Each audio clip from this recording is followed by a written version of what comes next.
Welcome to Scribes and Songsters. I'm Veronique Mandel. We're delighted to be on location for this episode of our show. We greet you from the University of Windsor's Armories location in downtown Windsor. This recognizable red brick heritage building was constructed in the early 1900s. It was originally a drill hall for military regiments, but has served many purposes over the years, even as a performance venue for Sammy Davis Jr. in 1957. The Armories was restored 7 years ago, and 2 years later, it became home to the University of Windsor School of Creative Arts, with several classrooms, art studios, and a 140-seat performance hall. And today, it's a venue for the 2022 Bookfest Windsor Festival du Livre Windsor. After a 2-year hiatus, Bookfest opened its doors, hosting events here at the Armories and across the city. To talk about its return is co-chair Irene Moore Davis, who's no stranger to this program, and my friend. Hello. Hello. So have you been excited so far? Oh my goodness. It has just been such a joy to see people back in person for this event after 2 years of doing it virtually. So it's been very exciting indeed. Now you've been with it for 16 years. How did you get started? You know, when I was working at St. Clair College, they were looking for a representative to join the planning committee. And so I took on at that point the student writing contest that was held in conjunction with this festival every year. And I ran that for about 7 or 8 years and then became more involved in all aspects of the festival as we went along. So it's been really a great adventure. It's really grown. Oh, it has. You know, we've actually made lists, like we're known as Southwestern Ontario's premier literary festival at this point, and that's so exciting. Yeah, I can just imagine. Now, the theme of Bookfest this year is across the city, and you highlight some significant areas of the city, like here at the Armories, Mackenzie Hall, and the Chimchuk Museum, which is extraordinary. Mm-hmm. What kind of response are you getting from people? I think people are just delighted to check out these venues again. I mean, once again, after being sort of trapped in our silos and our isolation for so long and not really gathering, it's just been great to not only showcase Windsor and Windsor's literary scene and great Canadian literature, but also just to showcase these beautiful venues. And as you said, you know, no one's been in them for several years, so it must be really great to be able to get back and have this as the reason to go back there. It is. And so looking at your lineup, you've got authors from across the country. What sort of response did you get as you reached out to authors everywhere? You know, for authors, it's been a really difficult time. Writing is such a solitary endeavor, but then there's often this need for engagement with audiences. And for authors who launched new books or poetry collections, novels, whatever it might be, over the last couple of years, many of them had to do that virtually, which was really difficult. You know, it was necessary, but difficult. They are so excited to be back in front of audiences again and having an opportunity to be at signing tables, signing books, and looking up into the eyes of the people that are their readers. And this is just such a beautiful thing to witness, for sure. And as you say, looking into the eyes of readers, there is such a different response that you get from people if you're an author when you're there in person, and also for the person who is wanting the autograph of the book or to talk about the book. It's very different. It is. You know, you can only accomplish so much in the chat function of a web platform, right? Exactly. These interactions are really at the heart of Bookfest Windsor, and they always have been. And I have to say, even when people aren't on a one-on-one interaction or engagement with authors or with readers, it's just so wonderful, even in these small events that we have, you know. It's very rare, and I say this in a positive way, it's very rare that we actually have 400 or 500 people all in a theater for a Bookfest event. Mm-hmm. That happens when a really big name comes in and we book the Capitol or something of that nature. But usually these are small events, intimate conversations. There may be 30, 40, 50, 60 people there. There's a reasonable chance that if you put your hand up, you'll have a chance to ask your author or your preferred author a question. There's an opportunity for authors to gauge the reaction of people as they're reading from segments of their work. So these things really matter. And what do you personally think are some of the highlights of this Bookfest? This Bookfest, I am so excited about our Indigenous Voices event. We have brought in the Parliamentary Laureate of Canada, Parliamentary Poet Laureate of Canada, Louise Bernice, half Sky Dancer. We've brought in Tyler Pennock, who's an up-and-coming rising star in literature, not just Indigenous literature. The Saskatchewan Poet Laureate, Carol Rose Golden Eagle, who has been to Bookfest before. We're so happy to have her back. She's just a joy. She, drums and performs her beautiful poetry. We have the amazing African-Canadian scholar, researcher, intellectual Ronaldo Walcott joining us. Oh, wow. All of these are just amazing things. It's so exciting to be able to have that diversity of writing and enjoy hearing from them. Mm-hmm. Now, speaking of writers, this show focuses on local writers, and Essex County is home to a plethora of really excellent writers. Mm-hmm.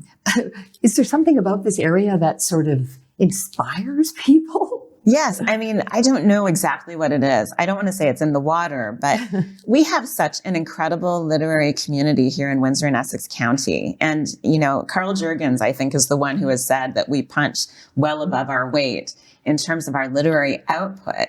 But it's not just the volume of books that we publish or poetry that we publish or whatever. It's just that there's this incredibly supportive community of writers and literary audiences.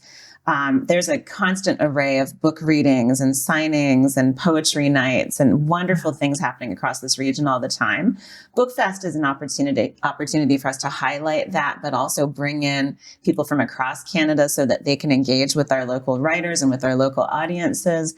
And, we're just so proud of this scene that we have. If you just think about Biblioasis, Urban Farmhouse Press, Black Moss Press, Palimpsest Press, the number of awards that they've generated, it's not just the volume of work, it's the quality of work. And I find that the writers are very supportive of each other. Yes, they are. Which I think is always so wonderful, because when you have that support, you've always got someone to bounce your ideas off. We are incredibly supportive of one another. There's incredible mutual support. When an author has a book reading or a poetry reading or whatever it might be, so many other authors come out to hear them, to cheer them on. And we get together and cheer on our Gillard nominees and things like that, have watch parties, that kind of thing. This is a really thriving and supportive and kind literary community. Yes, here. I absolutely agree. Now, you are a very busy person. You've just retired from St. Clair College, where you were manager of continuing ed. Yeah. You're the co-host of Talkin' Real Melanin on your TV. Yeah. And you're also the president of the Essex County Black Historical Research Society, and a number of other things. The podcast, of course. You're also an author. And so what are you writing now? You know what? I'm finishing final edits on my wonderful, I believe it's wonderful, collection of information about Black history in Windsor and Essex County. But we're also filming, and actually not filming, we're finishing up the edits and post-production on 3 new documentaries too. So, a couple of years ago, we put out The North Was Our Canaan, which was about Black history in Sandwich.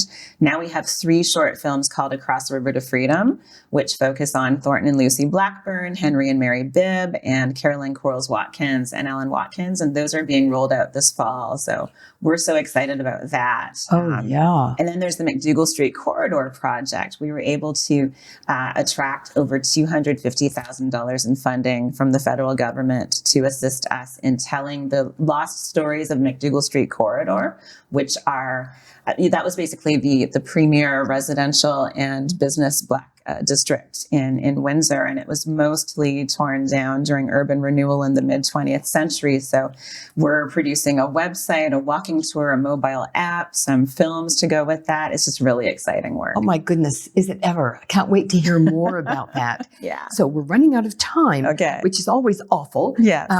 But I also want to mention that you co-host a podcast called All Right in Sin City. Yes. Fabulous name, with Sarah Jarvis and Kim Conklin, who Yes. all are also involved. Yeah. You enjoying that?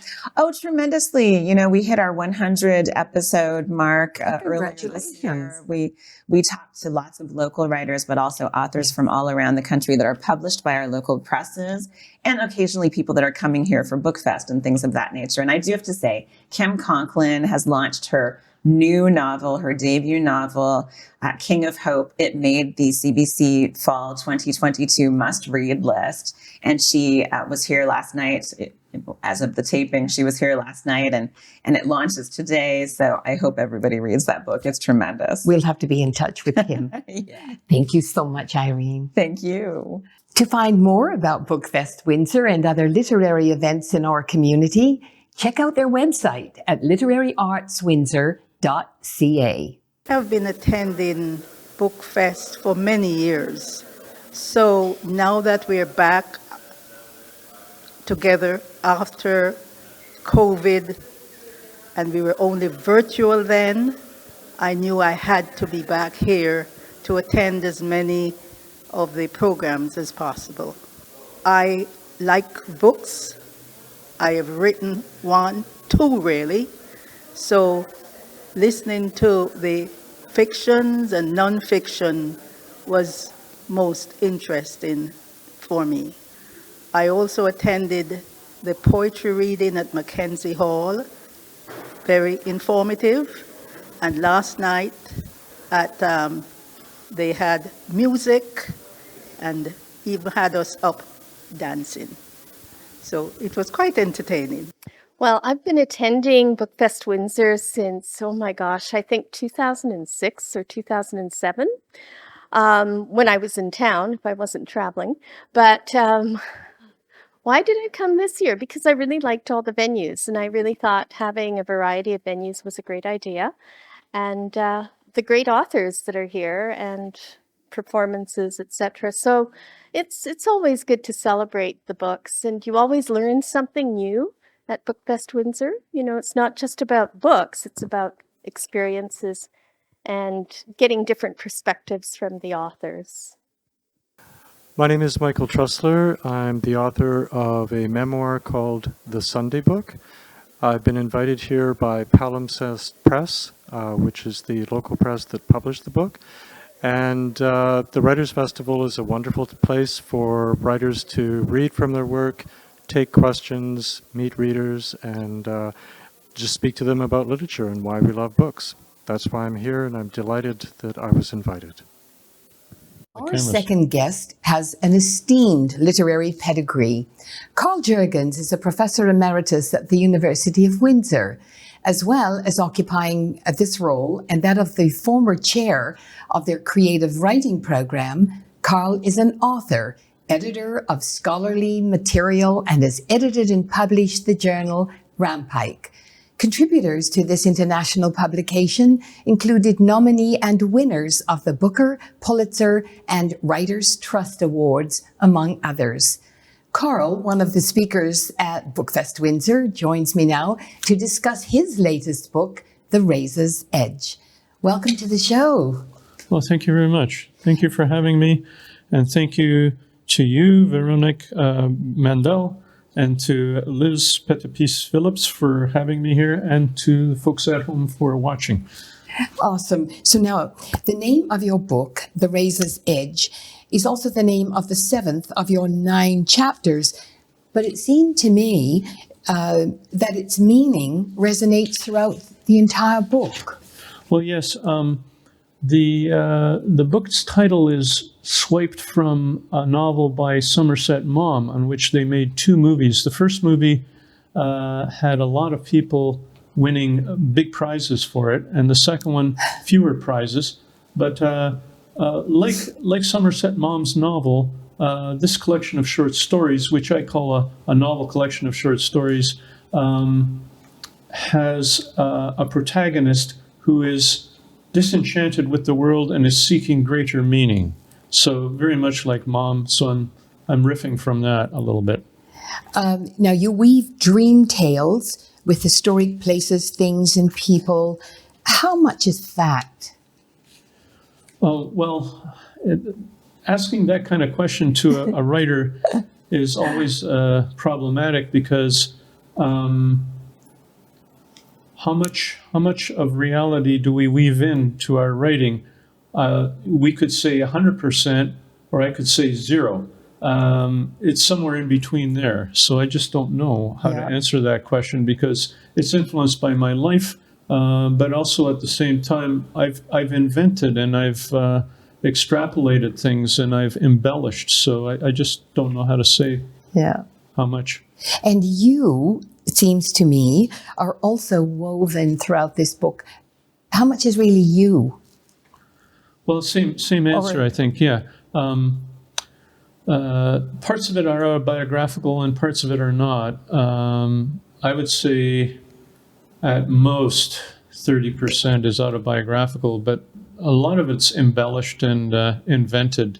And I just created, it's fiction, you know, it is fiction. So any reference to people living or dead is purely coincidental.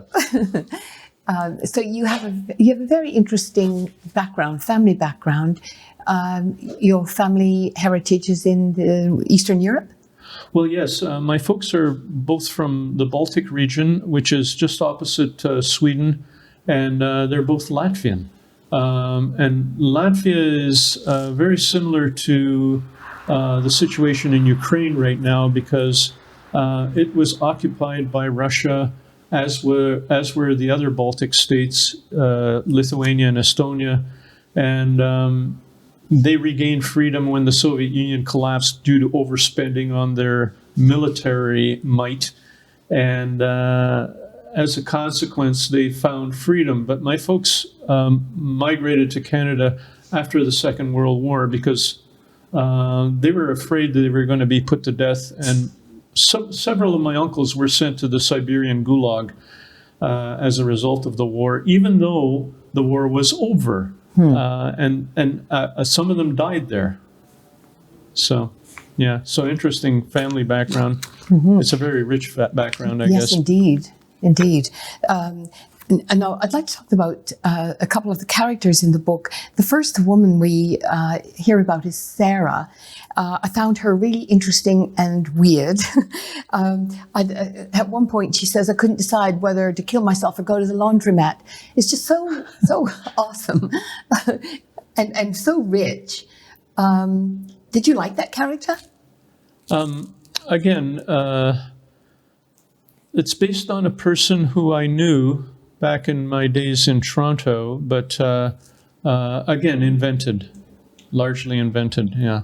So I take notes, mental notes, when I meet people in public, and then I remember them, and sometimes I'll keep a point form ledger at home where I keep the notes, and other times I just embellish as I go. So yeah.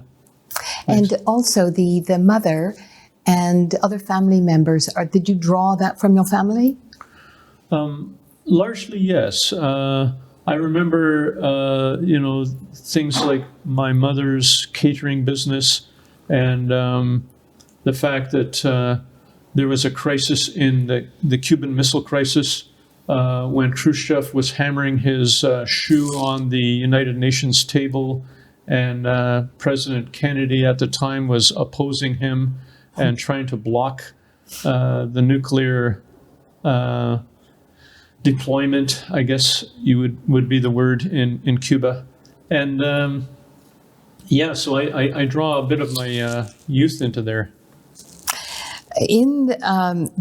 There's at times there's a thread of despair, desolation, depression. Yet by the end, the reader is not drawn into any negativity. There's Was there a deliberate? Was that a deliberate thing that you did? Yes, I think so. I like to think of life as something that one witnesses. And so we witness what's happened to us without necessarily blaming others or saying, woe is me. And at the same time, I watch what goes on, and I try to write down what goes on around me, but without judging it one way or another. So I'm kind of neutral about it, and I guess that rubs off on the page. Another chapter called Watching. Yes. Was really interesting.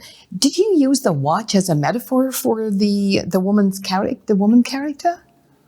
Well, kind of, yeah. Something is often lost in life, and something is often gained. And here, the question of time was important because time was lost. Time with someone you cared about was lost, and time also could have been gained, but it disappears unexplainably, and as often it does in life. So yeah, it's a grand metaphor, I suppose, in many ways. Yeah. Thanks for asking that question. Good one. Also, I never thought consciously of appliances as a source of nourishment. Explain the weaving of an eviction into dreams of a firing squad. Yeah. Well, you asked earlier about whether or not I base some of my writing on actuality, and I did have dreams of facing a firing squad, and so I thought, well, that would be a good thing to write into a story, and that story, Understanding the Sounds You Might Hear, is based on Hamlet. And if you read the end of the story, you'll see all the notes that are ascribed to that play by Shakespeare. And it hasn't been the first time that a refrigerator, for example, has been associated with somebody's mother figure, because it's a source of food. And so in that story, the protagonist falls in love with their home appliances and has been evicted from their home because the landlord has decided that it's time to kick them out. And so they're photocopying manuals, including a manual on refrigerators. So because one day they hope to buy another refrigerator just like the one they had. So I guess it's about replacement. It's a wonderful chapter. And so what I should do now is to get you to read from the book before we continue. Okay. I'll read a short bit because I know we're pressed for time, but this is from a story about Chef Anthony Bourdain, who recently died, and it's in the tradition of the Hayukum Monogatari Kaidankai, an ancient Japanese samurai storytelling game from the Edo period. Mm-hmm. And it features tales of vengeance, ghosts, and the supernatural with a Buddhist sense of karma woven in. And I've studied martial arts, so this kind of makes sense for me. The Hayukum Monogatari Kaidankai have recently regained popularity in Japan. And so it's a kind of an interesting area. It's a type of storytelling too. So I'm telling a meta story, I guess, in a way. And so I start by talking about Bourdain's comic books. So I say Bourdain's comic books are all about food, and they all feature ghostly specters, including cannibalistic ghouls. It is said that if you feel haunted after such a storytelling ritual, that you should bathe or shower with a liberal amount of salt, lavender, or sage, and you must tell the spirits to depart, for they hold no power over you. Fear breeds its own strength. Some throw it off more easily than others. Some surrender, throw in the towel, hear the bell call last round, closing time, wait for the judge's decision. Others trap themselves in pharmaceutical lockdown, cling to rafts or float shipwrecked on life's wayward currents. Bitch slapped by age, sobriety, time, instant karma, sharks circling. He haunts me. I see his face in the mirror. Dead man, chef, ghoul, cannibal. Somehow I understand the craving, the hunger for the chaos of youth, a star-bright, muscular sky, carefree in blue jeans and silk shirts, streetwise, stupid, smart, ignoring tomorrow, riding raging motorcycle streets, endangering self and others, lost, too late for work, too late for home, somehow understanding everything, knowing nothing, dimly sensing that nothing matters or everything matters. Wonderful stuff. The book cover, before we go, tell me about the book cover. Oh, sure, yeah. Yes, you got a chance to show it. Yeah, thanks. Is it tarot? Is it tarot or It's a tarot card that was adapted for the cover, and it's the Fool, and it features a sword which has a razor's edge on it, and an apple, and an ape hanging from a tree. So yeah, it's based on tarot, but there aren't that many tarot cards in the collection. There's one reference to tarot in it, but my mother used to be a diviner, and she used to tell people's futures by using a deck of cards that started with the ace moving on down to the 9. And she would tell my future all the time. It would drive me crazy. I would think she was talking to my friends behind my back because she knew everything that was happening to me. And yeah, so it's a reference to fortune telling and cards being used for that purpose. Gosh, there's so much that we could talk about. Unfortunately, we're out of time, but I have to just quickly ask you, how does it feel to be back, to be here at Bookfest? And I know that you were such an avid supporter of Bookfest and involved for a long time. What's it feel to be here today, reading your book? Thanks for asking. It's kind of like a homecoming. I served on the Bookfest steering committee for about 10 years, and just on a volunteer basis. And finally, I have a book out, that I can show. I've had books in the past. This is my 5th book. But yeah, it's nice to be here. It's always lovely. And thank you for the interview. And all the best. Thank you so much. Well, thanks.